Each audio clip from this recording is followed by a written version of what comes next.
My name is Mowlid Ismail. I graduated from Catholic University of Eastern Africa.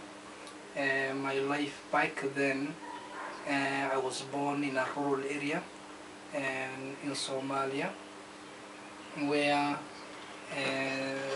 medical care and infrastructures and all that was beyond the imagination of many. I looked after goats and camels the first half of my life, and it was only during the Civil War, when we lost our animals because of the war, that my grandmother and my father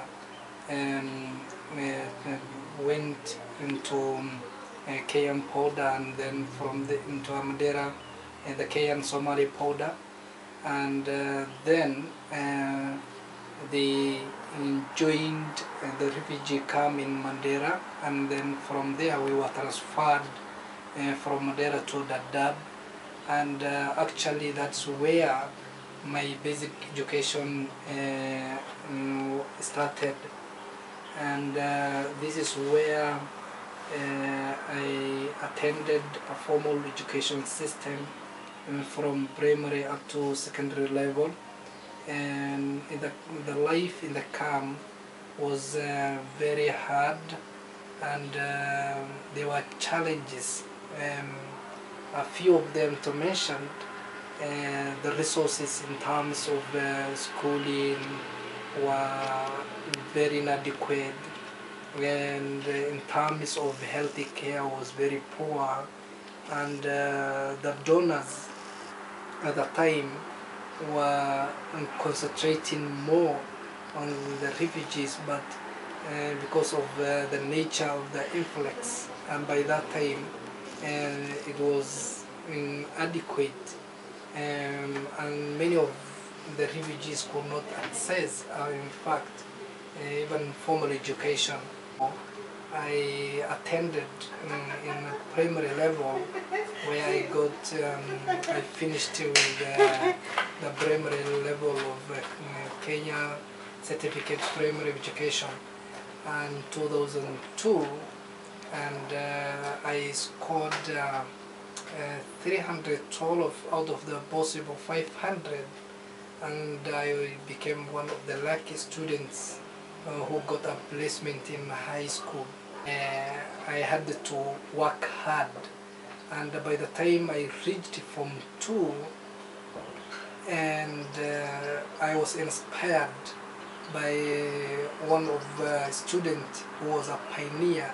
By name, he was Paz Muhammad, who inspired the whole camp. And we used to say, "Do as Abasu did, or you die." And that statement became a slogan for us. And that is when again I had to re-engineer in order to get a placement in abroad universities. Especially our target was in Canada.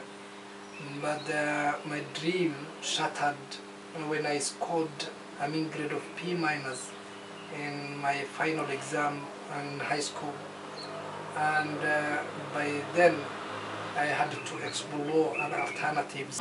So then from there I had to go for other ways to get a scholarship, and then one of the days I found out there was an advert for DAFI scholarship for DAFI program, and then I looked at the qualification. When I have seen the qualification, I was qualified, and then I decided to apply. From there, I was interviewed for procedural and all that, and I was given the opportunity to go and study in Catholic University, where in the first place I was not even aware of anything, how a university looked like. And that was my first day to see in a classroom where it is blocked, and you can learn from a distance, where lecturers can come in and then they start lecturing. And I was like, in the first place, I was even asked some very few questions here and there, but I was coming from that harsh background where there is no even such buildings and classrooms. I was a bit challenged, but at the end of the day, it was a very good exposure and experience that I gained through the university, and where I interacted apart from my community, which many times when I was in the camp or even back in Somalia, were Somali-dominated community, but in campus there were multicultural setup where I had to learn even cultural backgrounds of many people, and I am very I would like to express my great and sincere and gratitude towards my donors and my sponsors through UNHCR, and which was implemented and facilitated by Windle Trust. And I'm very grateful to this opportunity, which makes my talent to grow up and develop, and which normally I say in my mission and vision, becoming an humanitarian in my future, and this helps many of us who are of such a background, being refugee, and then a poor background again, adds a lot of value in our lives, and it makes us independent and view how the world operates, and how this global village world becoming the world becoming a global village. It is of a great help, and I would like to request the donors and all the humanitarian organizations who are busy in helping the refugees to continue and do so, and this will give us many of us who are still in the even at the camp levels to gain more access in education.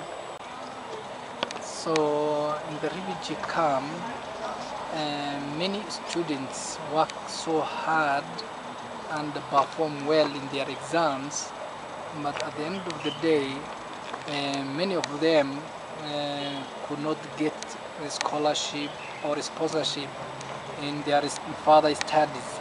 A few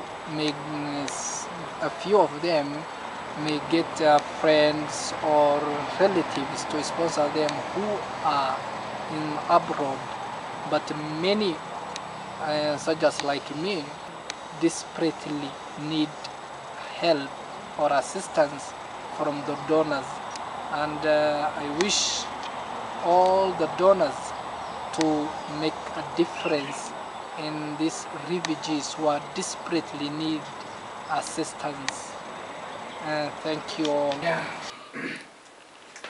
And this is Mowlid Muhammad Ismail, and I'm handing over my project, which is titled Non-Financial Business Support for Small and Medium Enterprises in Kenya, a case study of Islamic Insurance Takaful in Kamkuji constituency to Windle Trust Kenya. Thank you. Thank you very much. Thanks. We appreciate your handwork, and hope that this is going to actually make a future for yourself and your people. Thank you very much. Thank you. Yeah. Thanks. It's great. Yeah.